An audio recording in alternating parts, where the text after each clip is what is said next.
Hello, ẹ̀yin èèyàn mi, ó Gargantua. Mo gbede o, gbẹ̀mù, ẹ listen dáadáa. Etí tẹ fi ń gbọ́ mi, kò ní di láyé. Ire lẹ máa fi máa gbọ́ lágbára Kristi ọba ìyanu.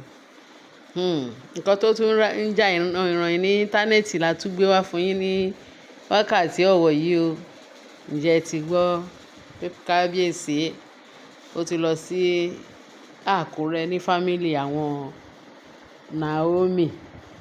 Wọ́n ti lọ ṣe proper right. Wọ́n fẹ́ gbé ìyàwó ẹlẹ́ẹ̀kejì o, ìyàwó tuntun.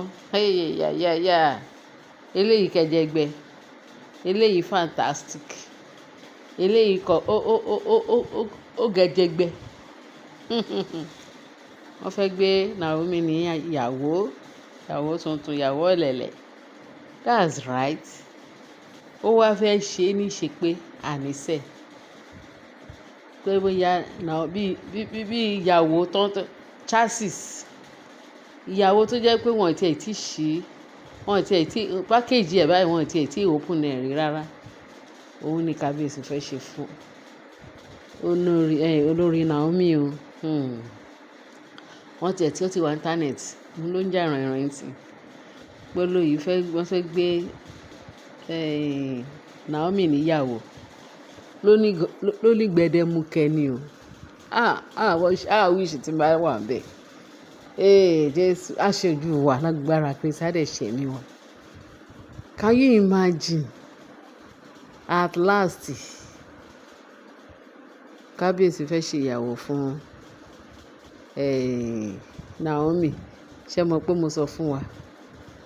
Mo ti sọ fún wa pé wọ́n ní Gọ́vnà Adélékè. Ìyẹn ti wá, Adémọ́lá Adélékè ó ti wá bá Naomi sọ̀rọ̀. Ó ti bá kí ló ń jẹ́? Ẹ mọ̀ pé wọ́n ní Ọbásanjọ́ àti ta ni ó tún ti bẹ Naomi yẹn o tó tún bá sọ̀rọ̀. Gbogbo ẹ̀ wà ní íńtánẹ́ẹ̀tì. Àwọn méjì báyìí ni wọ́n ti bá Naomi náà sọ̀rọ̀. Inú àwọn àgbààgbà, àwọn kèrèmí tó wà Nàìjíríà, gbogbo the whole federation, the whole world, gbogbo wọn náà wà lẹ́yìn Naomi o. Naomi ló ti gbọ́ ǹsìn, ó ti gbọ́, ó ti gbà pé òun ò dẹ̀ fẹ́ kí kábíyèsí ṣe wàhálà lásán. Ó lóun dẹ̀ ti ready láti support kábíyèsí o. Ó ní kì í ṣe òun, kì í ṣe ìyẹn nìkan náà, kì í ṣe ti kábíyèsí nìkan kọ́. Pé òun tún ready láti support future ọmọ òun, Tádéníkáwò. Ó ní this time around ó ti wá fúlé. Ó fẹ́ wà fúlé wá sí ààfin tí ó dẹ̀ sí nǹkan kan tó máa yẹ lágbára. Ó ní òun á wá bá bẹ̀rù èèyàn ẹlẹ́ran ara, èèyàn tó lè pa ara tí ò ní pa ẹ̀mí lòun fẹ́ bẹ̀rù. Ọlọ́run ò ní jẹ́. Ó ní kó máa ṣe ìṣó. Ó ní wọ́n máa bá Ọlọ́run wájú, wọ́n máa bá Ọlọ́run wájú nínú ayé òun. Ó láwọn náà dà. Àwọn tó jẹ́ pé wọ́n respect kábíyèsí, wọ́n respect ara, wọ́n dẹ̀ respect òun ló máa respect wọn. Ààfin yẹn ibi tó ní kí gbégbé má gbé bẹ́ẹ̀ náà níbẹ̀ ló máa gbé, kò dẹ̀ sí nǹkan tó máa tẹ̀yìn èyí. Pápátá àwọn náà tiẹ̀ máa yàgò pátápátá. Tọ́lọ́ máa clear wọn off. Ẹ̀yin mọ̀ nǹkan tọ́lọ́run fẹ́ ṣe. Abeg. Ṣé Ọlọ́run wa yìí? Àbí kìí ṣe Ọlọ́run kan ṣó tá à ń sìn? Ẹ ríran wò, ẹ gbélé gbọ́. Naomi ti ṣe tán. Ó ti ṣe tán, ti fi gbogbo ara gbà fún kábíyèsí àti gbogbo ara àti gbogbo ẹ̀mí àti everything àti torí ọmọ ẹ̀. Ìtò tiẹ̀ wá dùn mọ́ mi nínú jù ni pé ó nítorí Tádéníkáwò. Tóun bá ní òun ò ní gbà ń sìn. Kí ni future, báwo ni future Tádéníkáwò ṣe fẹ́ rí tó máa lóun ò ní gbà? Ọlọ́run má jẹ́. Enough for all this nonsense. Ó ní gbogbo àwọn tó ń ṣe òṣì yẹn, àwọn ìyàwó kábíyèsí tó ń lọ fẹ́ wìtẹ́ injury time náà wà. Wọ́n fi wá síbẹ̀. So wọ́n dẹ̀ máa lọ bọ́n ṣe wá yẹn náà ṣe máa lọ. A gbọ́ pé ṣe náà ti introduce ara wọn sí kábíyèsí. Kì í ṣe pé bóyá kábíyèsí dédé rí wọn o torí ó ti ẹ̀ ń yà mí lẹ́nu mo ń bèrè pé ṣé kábíyèsí kó hàn wọ́ọ̀chì àwọn obìnrin yẹn kó tó fẹ́ wọn ni. àṣé principalities and powers ni wọ́n, àwọn devil incarnate, ọlọ́run dẹ̀ ṣetán láti dé pẹ̀lú wọn. Naomi ní enough of all this nonsense, enough for all those nonsense. Bóun tiẹ̀ ti rẹ́dì sí òun ti rẹ́dì láti bá wọn jà both physical and spiritual. Ṣé wọ́n sọ pé àwọn ya wèrè ni?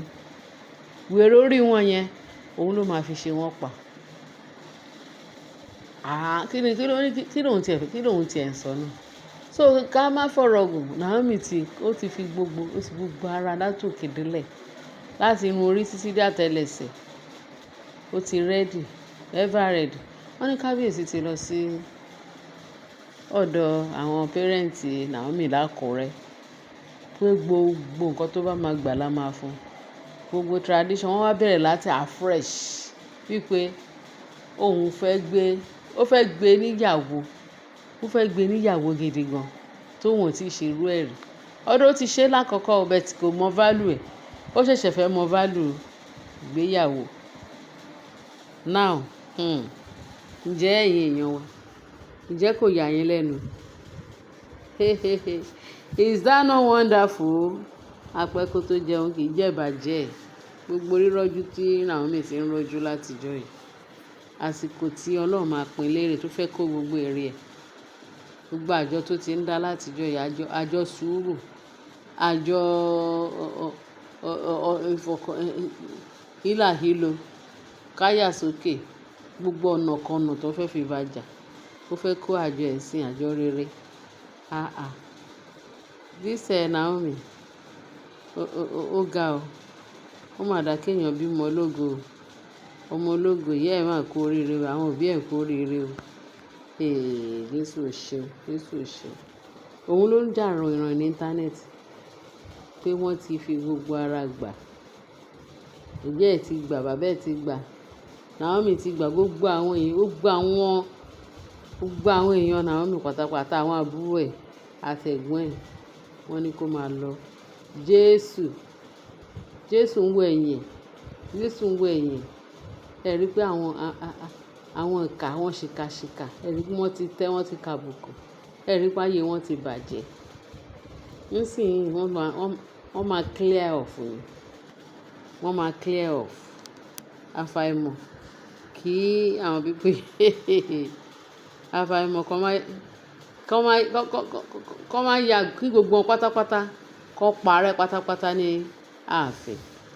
Onílé ti ń bọ̀, oní nǹkan ti dé, kékùté kó para mọ́, kí ló ń jẹ́? Ẹ bá àná ṣe máa ń sọ pé kíní kan ti dé, èkúté kó para mọ́, òun lọ̀rọ̀ Naomi àti gbogbo àwọn ẹgbẹ́rẹ ìtàn pera oníyàwó kábíyèsí, àwọn èṣù bí èèyàn, àwọn èèyàn bí èṣù. Lágbára Ọlọ́run á ràn wá lọ́wọ́, á ran Naomi àti kábíyèsí lọ́wọ́. Kábíyèsí congratulations, ẹ try, ọkùnrin ni yín, ẹ ṣàkìtìyàn, ẹ jèrè Naomi. Lágbára Kristi ẹ jèrè ẹ̀. Ìgbéyàwó yìí máa lárinrin, ẹ dẹ̀ jèrè ẹ̀. Ẹ ní ṣe lásán. Lágbára ẹ̀jẹ̀ Jésù, ìyanu á túbọ̀ ṣẹlẹ̀ fún yín. Ẹ túbọ̀ jèrè ẹ̀, ẹ ní ṣe wàhálà lásán.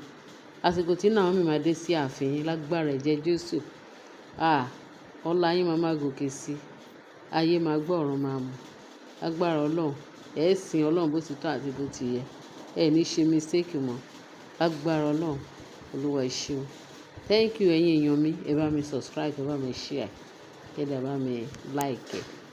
Ẹ ṣé bẹ́ẹ̀ ṣe ń tẹ́tí sí wa. Tẹ́mi ìbá tún jáde, màá tún jẹ́ kẹ́ mọ̀. Ẹ ṣé o. God bless you all. Amen.